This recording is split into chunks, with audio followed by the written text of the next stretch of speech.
दोस्तों, मज़ेदार और रोमांटिक हिंदी कहानियाँ सबसे पहले देखने के लिए आप हमारे इस YouTube चैनल को सब्सक्राइब कर लीजिए। सुनैना ना दोनों हाथों में पोटली लिए खेत में काम कर रहे पति और देवर को खाना देने जा रही थी। उसे जब भी समय मिलता तो वह पति और देवर के साथ खेत के काम में जुट जाती थी। अपनी धुन में वह पगडंडी पर तेज कदमों से चली जा रही थी, तभी सामने से आ रहे सरपंच के लड़के अब्दू और मुनीम गंगादीन पर उसकी नज़र पड़ी। वह ठिठक पगडंडी से उतरकर खेत में खड़ी हो गई और उन दोनों को जाने का रास्ता दे दिया। अब्दू और मुनीम गंगादीन की नज़र सुनैना की इस हरकत और उसके गदराए जिस्म के उतार चढ़ावों पर पड़ी। वे दोनों उसे गिद्ध की तरह ताकते हुए आगे बढ़ गए।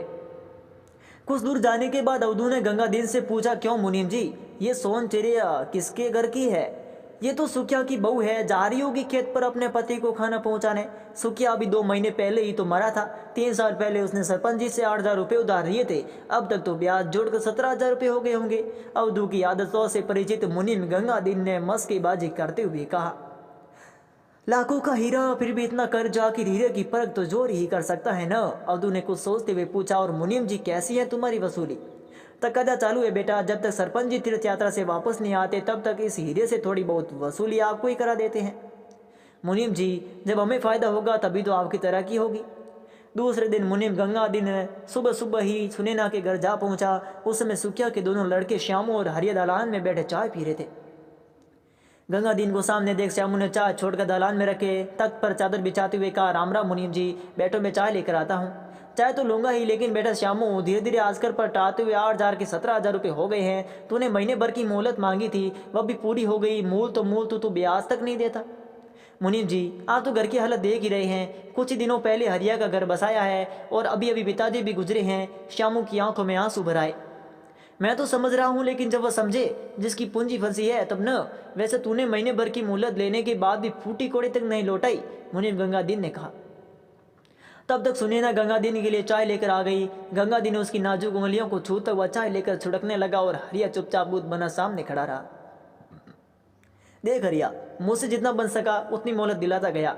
अब मुझसे कुछ मत कहना। वैसे भी सरपंच जी तुझसे कितना नाराज हुए थे। मुझे एक रास्ता और नजर आ रहा है, अगर तू कहे तो। कहकर गंगादीन रुक गया। कौन सा रास्ता? श्यामू व हरिया ने एक साथ पूछा। तुम्हें तो मालूम ही है कि इन दिनों सरपंच जी तीर्थ यात्रा पर चले गए हैं। आजकल उनका कामकाज उनका बेटा अब्दू ही देखता है। वह बहुत ही सज्जन और सुलझे विचारों वाला है। तुम उससे मिलो तो मैं सिफारिश कर दूंगा। वैसे तेरे वहाँ जाने से अच्छा है कि तू अपनी बीवी को भेज दे। औरतों का असर उन पर जल्दी पड़ता है। किसी की बात चिंता न करना, मैं वहीं रहूंगा। आखिर इस घर से भी मेरा पुराना नाता है। मुनीम गंगादीन ने चाय पीते पीते श्यामू व हरिया को भरोसे में लेते हुए कहा। सुनैना ने दरवाजे की ओट में सारी मुसीबतें सुन ली थी। श्यामू सुनैना को अब्दू की कोठी पर अकेला नहीं भेजना चाहता था, पर सुनैना सोच रही थी कि कैसे भी हो वह अपने परिवार के सिर से सरपंच का कर्ज उतार फेंके। दूसरे दिन सुनैना सरपंच की कोठी के दरवाजे पर जा पहुंची। उसे देखकर मुनीम गंगादीन ने कहा, बेटी अंदर आ जाओ। सुनैना वहां जाते समय मन ही मन डर रही थी, लेकिन बेटी जैसे शब्दों को सुनकर उसका डर जाता रहा। वह अंदर चली गई। मालिक, यह सुखिया की बहू। 3 साल पहले इसके ससुर ने हमसे 8,000 रुपये कर्ज लिए थे, जो ब्याज समय 17,000 रुपये हो गई है। बेचारी कुछ और मोहलत चाहती है। मुनीम गंगादीन ने सुनैना की ओर इशारा करते हुए उर्दू से कहा। जब 3 साल में कुछ भी नहीं चुका पाया तो और कितना समय दिया जाए? नहीं नहीं, अब और कोई मोहलत नहीं दी जाएगी। अब्दू अपनी कुर्सी से उठते हुए बोला। देख, ऐसा कर, ये कान के जो बूंदे बेचकर कुछ पैसा चुका दे। अब्दू सुनैना के गालों और कानों को छूते हुए बोला। और हाँ, तेरा ये मंगलसूत्र भी तो सोने का है। अब्दू उसके उभारों को छूता हुआ मंगलसूत्र के हाथ में पकड़कर बोला। सुने ने सुवन से अंदर तक सहम गई, फिर भी हिम्मत बटोर कर उसने कहा, ये क्या कह रही हो छोटे ठाकुर? तुम्हारे गहनों का वजन देख रहा हूँ। तुम्हारे इन गहनों से शायद मेरे ब्याज का एक हिस्सा भी न पूरा हो। कहकर अब्दू ने सुनैना की दोनों बाजुओं को पकड़कर हिला दिया। अगर पूरा कर्ज उतारना है तो कुछ और गहने लेकर थोड़ी देर के लिए मेरी कोठी पर चली आना। अब्दू ने बड़ी बेशर्मी से कहा। हाँ, फैसला जल्दी से कर लेना कि तुझे कर्ज उतारना है या नहीं। कहीं ऐसा ना हो कि तेरे ससुर के हाथों लेकर कर्ज का कागज कोर्ट में पहुंच जाए। फिर भेजना अपने पति को जेल। खेत घर सब नीलाम करा कर सरकार मेरी रकम मुझे वापस कर देगी और तू सड़क पर आ जाएगी।